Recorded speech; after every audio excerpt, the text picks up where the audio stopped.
Hello, good morning, good afternoon, good evening students. जब भी जो भी लेक्चर देख रहा है उसके अकॉर्डिंग 11th बीके का हमारा फर्स्ट चैप्टर चल रहा है, जिसमें लास्ट लेक्चर्स में मैंने बीके का मीनिंग, अकाउंट्स का मीनिंग और कुछ टर्म्स मैंने डिस्कस किए थे।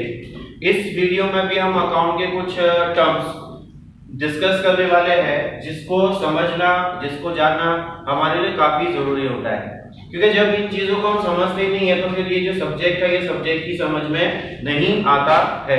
इसलिए इन चीजों को जरा ध्यान से और सही तरीके से इसको क्या करना है, समझना है। क्योंकि ये जो टर्म्स है जो हम अभी रिपीट कर रहे हैं, कल हमने कुछ लास्ट वीडियो में या लेक्चर में डिस्कस किए थे, और अभी और कुछ बाकी के कुछ और कल और उसके बाद लेक्चर्स में हम डिस्कस करेंगे। इसलिए मैं ज्यादा एक साथ में कॉन्सेप्ट को नहीं ले रहा हूँ, थोड़े थोड़े कॉन्सेप्ट्स को ले रहा हूँ ताकि हम लोग इजीली इसको अच्छे से समझ सकें। सबसे पहले हम अब डिस्कस करेंगे आज के इस लेक्चर में कैपिटल। कैपिटल क्या होता है? कैपिटल कहते हैं उसको, उस अमाउंट को, उस एसेट को कि जो बिजनेस को स्टार्ट करने के लिए जब बिजनेस में लगाई जाती है। कि जब कोई बिजनेस नया बिजनेस शुरू करता है तो नए बिजनेस को शुरू करने के लिए हमें क्या चाहिए होता है? पैसे की जरूरत होती है, कैश चाहिए होता है। या फिर हम बिजनेस के अंदर में कैश लगा दे, पैसे लगा दे, अदरवाइज बिजनेस के अंदर में हम कोई एसेट हमारी लगा दे। जैसे कि मैं बिजनेस करना चाहता हूँ, तो मेरे को दुकान या शॉप स्टार्ट करने के लिए मुझे क्या चाहिए? एक गाला चाहिए, एक शॉप चाहिए। अब वो शॉप, अगर मेरे पास खुद की शॉप है तो मैं उस शॉप को एज अ बिजनेस के लिए क्या करूंगा? यूज करूंगा। तो वो जो शॉप मैं बिजनेस में यूज करने वाला हूं, तो वो शॉप का जो वैल्यू है वो मेरा क्या है? कैपिटल है। उसी तरीके से अब मुझे फर्नीचर बनवाना है, उसमें शॉप के अंदर में अच्छा सा डेकोरेशन करने के लिए फर्नीचर बनवाएंगे, तो फर्नीचर को बनाने के लिए मुझे कुछ पैसे खर्चे करने पड़ेंगे, और मटेरियल उसके अंदर में मुझे क्या करना पड़ेगा? रखना पड़ेगा, जमा करना पड़ेगा। तो जब हम ये सारी चीजें वहां पे पैसे लगाते हैं बिजनेस को करने के लिए, तो इस चीज को, उस अमाउंट को, उस इन्वेस्टमेंट को हम कहते हैं कैपिटल। जो भी पैसा बिजनेस में हमने बिजनेस के लिए लगाया, that is called capital. So any amount और एसेट, कैश और asset introduce in a business to carry the business को कैरी करने के लिए, बिजनेस को रनिंग करने के लिए, तो उसको हम बोलते हैं कैपिटल। अब कैपिटल का मतलब सिर्फ ये नहीं होता कि एक बार ही शुरुआत में लगाया जाता है। जब जब आप पैसे बिजनेस में अपनी तरफ से लगाओगे, जब आप पैसे अपनी तरफ से बिजनेस में क्या करोगे? लगाओगे, वो आपका क्या हो जाएगा? कैपिटल हो जाएगा। आज आपने सपोज दैट 1 लाख रुपए लगाया, बिजनेस आपने क्या किया? स्टार्ट किया, तो ये आज 1 लाख रुपए आपका क्या हो गया? कैपिटल हो गया। फिर आपने धीरे धीरे करके बिजनेस को और बढ़ाने के लिए आपने फिर क्या किया? कुछ पैसे और जमा किए इधर उधर से, थोड़ा कुछ आपके पास पैसे थे तो आपने क्या किया? कुछ पैसे बिजनेस या कोई एसेट थी, आपने एसेट को बेच दिया। एसेट बेचने के बाद उससे जो कैश रियलाइज हुआ, कैश रियलाइज होने के बाद फिर आपने उसको 6 महीने बाद, 1 साल बाद, 2 साल बाद, 3 साल बाद आपने उसको वापस बिजनेस में लगा दिया, तो इसका मतलब वो भी आपका क्या हो गया? कैपिटल। मतलब जब तक बिजनेस चलेगा, जब तक आप अपना खुद का पैसा बिजनेस में लगाओगे, वो आपका होता है capital. Second point is drawings. What is drawing? Drawing का मतलब होता है जो पार्टनर, अभी सोल ट्रेडिंग कंसर्न होता है जहां पर सिर्फ एक मालिक होता है।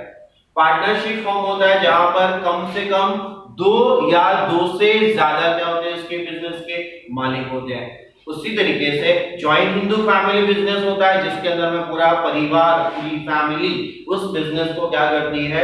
रन करती है एज अ ओनर। तो कॉन्सेप्ट जो ड्राइंग है, वो ड्राइंग का मतलब क्या? जब आप पैसा, जब आप मनी, आप एसेट या कोई गुड्स और कोई चीज बिजनेस में लगाते हो, तो वो हो जाता है आपका कैपिटल। उसका उल्टा, जब आप कोई पैसा या कैश या कोई गुड्स या कोई एसेट बिजनेस में से निकाल देते हो अपने पर्सनल यूज के लिए, अपने पर्सनल यूज के लिए जब आप उसको विड्रॉ करते हो तो उसको कहते हैं ड्राइंग्स। क्या बोलते हैं उसको? ड्राइंग्स।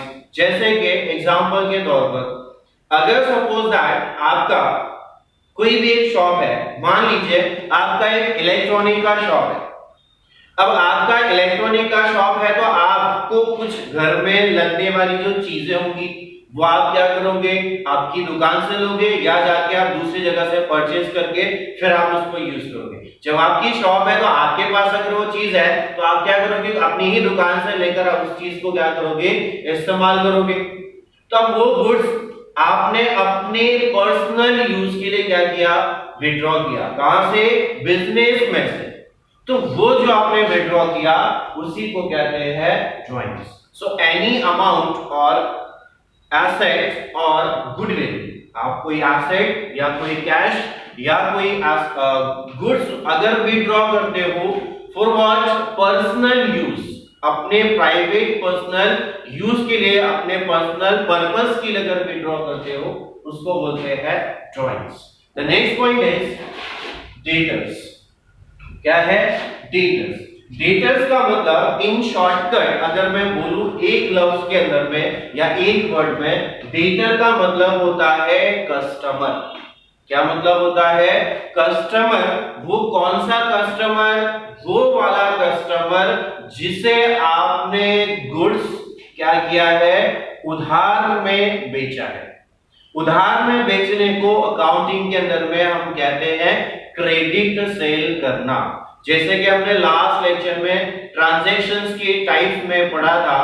ट्रांजैक्शन, मॉनेटरी ट्रांजैक्शन में एक ट्रांजैक्शन होता है कैश ट्रांजैक्शन और एक ट्रांजैक्शन होता है क्रेडिट ट्रांजैक्शन। क्रेडिट ट्रांजैक्शन का मतलब बताया था मैंने कि होता है जब आप किसी को उधार बेसिस पर गुड्स को सेल करते हो जिसका पेमेंट इमीडिएटली नहीं होता है। इमीडिएटली नहीं होता है, उसका पेमेंट आपको स्पेसिफिक पीरियड के बाद क्या करना है?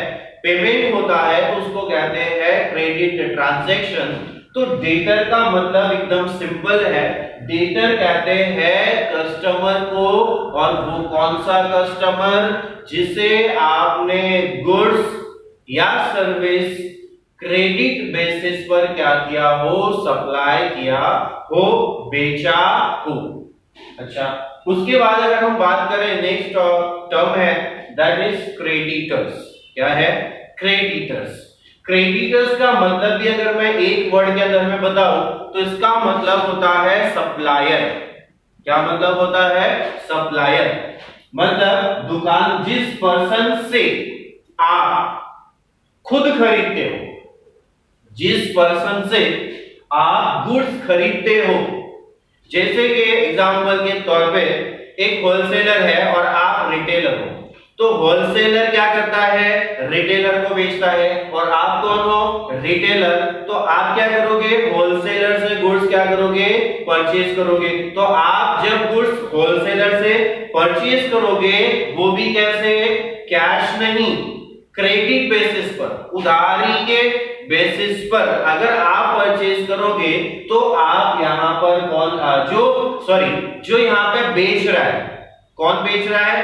होलसेलर। तो होलसेलर जो आपको गुड्स बेच रहा है, तो बेचने वाला कौन? बेचने वाला कौन है? होलसेलर है। तो होलसेलर यहां पे कौन हुआ? क्रेडिटर हुआ। कौन हुआ? क्रेडिटर। सिर्फ कौन से कंडीशन के बेस पर? उधार बेचेगा तभी हम उसे क्या कहेंगे? क्रेडिटर कहेंगे। अगर वो कैश बेसिस पर बेचेगा तो उसे क्रेडिटर नहीं कहेंगे। तो दोनों कॉन्सेप्ट, डेटर कहते हैं कस्टमर को, वो कस्टमर जो उधार बेसिस पर खरीदता है, और क्रेडिटर कहते हैं उस बेचने वाले को जो उधार बेसिस पर क्या करता है? बेचता है। उसके बाद हम आते हैं नेक्स्ट टर्म्स के पास, नेक्स्ट टर्म्स की तरफ, जिसमें हम देखेंगे expenditure and types of expenditure. What is expenditure? एकदम सिंपल, खर्चे। एक्सपेंडिचर मतलब क्या? आपके बिजनेस में होने वाले जो खर्चे हैं, एक्सपेंसेस है, उसी को हम कहते हैं एक्सपेंडिचर। जैसे कि आपकी दुकान में एक आदमी काम करता है, वर्कर काम करता है या एम्प्लॉय काम करता है, तो उसे आप क्या करते हो, वेजेस पेड करते हो या आप उसे सैलरी पेड करते हो। तो ये जो वेजेस है और या सैलरी है, ये आपके हो गए एक्सपेंडिचर्स। तो जो आप खर्चे कर रहे हो किस लिए, बिजनेस के पर्पस के लिए, नॉट अ पर्सनल, आपके खुद के खर्चे नहीं। यहाँ पे हम पढ़ रहे किस चीज के बारे में, बुक कीपिंग, और हम ये जो अकाउंटिंग पढ़ रहे हैं ये पढ़ रहे हैं फर्म की अकाउंटिंग के बारे में। तो ये जो कॉन्सेप्ट है हमने इसी को क्लियर रखना है कि एक्सपेंडिचर की हम बात कर रहे हैं तो कौन सा एक्सपेंडिचर की, बिजनेस में होने वाले खर्चों की। तो यहाँ पे हम उन्हीं खर्चों को रिकॉर्ड करते हैं जो बिजनेस में किए जाते हैं और बिजनेस के लिए किए जाते हैं। अब टाइप्स ऑफ एक्सपेंडिचर में 3 टाइप्स हमने यहाँ पे पढ़ने हैं। सबसे पहला एक्सपेंडिचर होता है कैपिटल एक्सपेंडिचर, मतलब खर्चा। ये भी खर्चा है, कैसा खर्चा, कौन सा खर्चा, किस, इसको क्यों कैपिटल एक्सपेंडिचर बोलते हैं, इसको हम समझ लेते हैं। कैपिटल एक्सपेंडिचर का मतलब होता है कि आपने एक हैवी एक्सपेंडिचर किया है, हैवी खर्चा किया है, नंबर 1। नंबर 2, वो खर्चा आपने 1 साल से ज्यादा के लिए किया है, जिसका बेनिफिट आपको 1 साल से ज्यादा समय के लिए क्या होगा, मिलेगा। नंबर 3, जो कोई ना कोई एसेट को क्या करेगा, क्रिएट करेगा। ये 3 चीजें इसके अंदर में आपने क्या रखनी है, याद रखनी है। कौन सी 3 चीजें याद रखनी है, पहली चीज आपका हैवी एक्सपेंडिचर है, दूसरी चीज मोर देन 1 ईयर के लिए है, और नंबर 3 यहां पर एक्सपेंडिचर करने से आपकी एसेट क्या होती है, क्रिएट होती है, उसी को कहते हैं कैपिटल एक्सपेंडिचर। क्या कहते हैं, कैपिटल एक्सपेंडिचर। जब आप देखो आपने कोई हैवी एक्सपेंस किया, दूसरी चीज आप देखोगे वहां पे कि वो उसका फायदा आपको 1 साल से ज्यादा के लिए मिल रहा है, तीसरी चीज आप देखोगे कि उससे आपकी एसेट क्या हो रही है, क्रिएट हो रही है, प्रॉपर्टी आपकी क्या हो रही है, बढ़ रही है। एग्जांपल, बिजनेस के लिए आपने कोई शॉप परचेज किया, क्या किया आपने, एक शॉप परचेज किया। अभी तक आपका जो बिजनेस आप कर रहे थे वो आप कहां पे कर रहे थे, रेंटल बेसिस पे कर रहे थे, जो आपने शॉप को रेंट बेसिस पर ले रखा था। अब यहाँ पे आप क्या करने वाले हो, बिजनेस कर रहे हो, आपको प्रॉफिट हुआ, आपके पास पैसा अवेलेबल है, तो आप क्या करोगे, अब आप यहाँ पे अपनी खुद की एक शॉप परचेज करने की कोशिश करोगे। तो जब आप अपनी शॉप परचेज करोगे तो यहाँ पर जो एक्सपेंडिचर होने वाला है वो क्या होने वाला है, हैवी एक्सपेंडिचर होने वाला है। पहली कंडीशन फुलफिल हो गई। नंबर 2, वो शॉप का यूज आप 1 साल के लिए नहीं करोगे, कई सालों तक उसका क्या करोगे, आप यूज करोगे। और नंबर 3, अब जब आप शॉप परचेज करोगे तो वो बिजनेस की क्या हो जाएगी, प्रॉपर्टी क्रिएट हो जाएगी। ये चीज है, इसी को कहते हैं कैपिटल एक्सपेंडिचर। अच्छा, बढ़ते हैं नेक्स्ट टाइप की तरफ, दैट इज रेवेन्यू एक्सपेंडिचर। क्या कहेंगे इसको, रेवेन्यू एक्सपेंडिचर। अच्छा, ये जो एक्सपेंडिचर्स है, कैपिटल एक्सपेंडिचर और रेवेन्यू एक्सपेंडिचर, ये दोनों एक दूसरे के कैसे हैं, अपोजिट है। कैसे है, अपोजिट है। यहां पर जो 3 कंडीशंस फुलफिल होती है वो अगर फुलफिल हो जाती जो मैंने बताई तो उसे कहेंगे कैपिटल एक्सपेंडिचर। अगर वही 3 कंडीशंस फुलफिल नहीं होती है, मतलब ऐसा नहीं होता हुआ दिखाई दिया, तो वो हो जाता है रेवेन्यू एक्सपेंडिचर।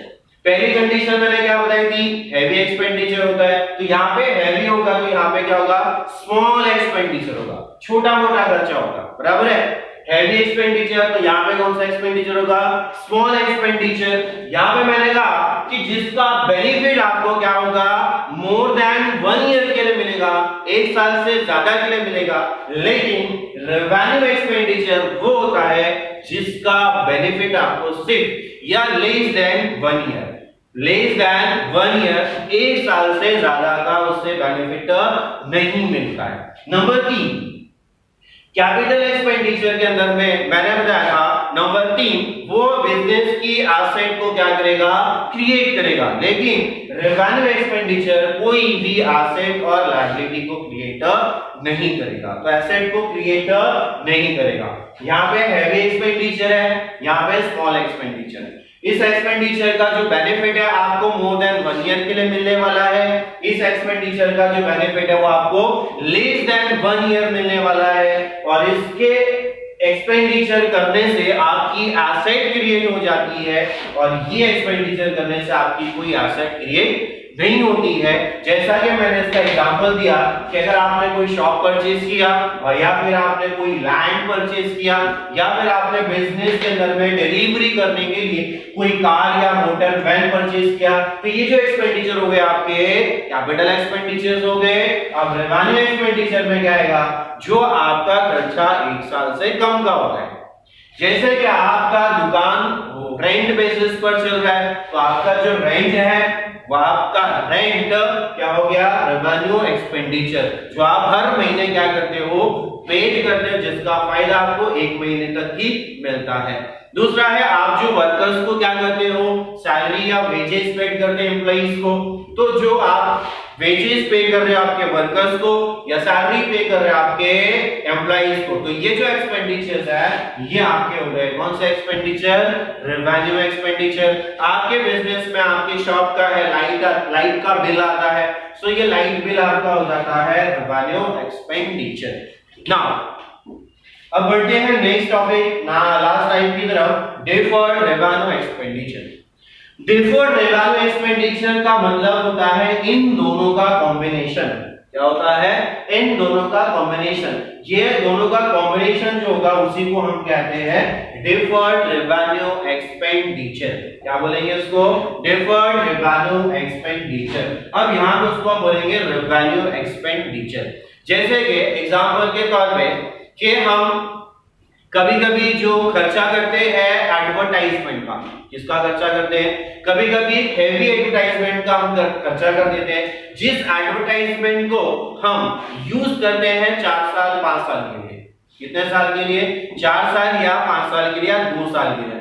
4-5 साल या 2 साल के लिए हम एडवर्टाइजमेंट क्या करके यूज करते हैं। मतलब एक बार एडवर्टाइजमेंट हम बना लेते हैं, उसके ऊपर बहुत हेवी खर्चा हो जाता है और उसी एडवर्टाइजमेंट को हम 2 साल तक 3 साल तक क्या करते हैं, यूटिलाइज करते हैं। So heavy expenditure on advertisement is a deferred revenue expenditure. इसमें क्या ट्रीटमेंट किया जाता है, अगर आपने 2 साल के लिए एडवर्टाइजमेंट बनाई और 2 साल के लिए आपने एडवर्टाइजमेंट जो बनाई है उसका खर्चा आपका 10,000 हुआ है, कितना हुआ है 10,000, तो इसका जो अकाउंटिंग इफेक्ट होता है वो किस तरीके से दिया जाता है हम आगे जाके पढ़ने वाले हैं। तो हम इसको क्या कर देते हैं, 2 साल में इसको डिवाइड कर देते हैं। तो जो 2 साल में डिवाइड करेंगे तो इसका जो अमाउंट आएगा वो कितना आ जाएगा, 5,000 आ जाएगा।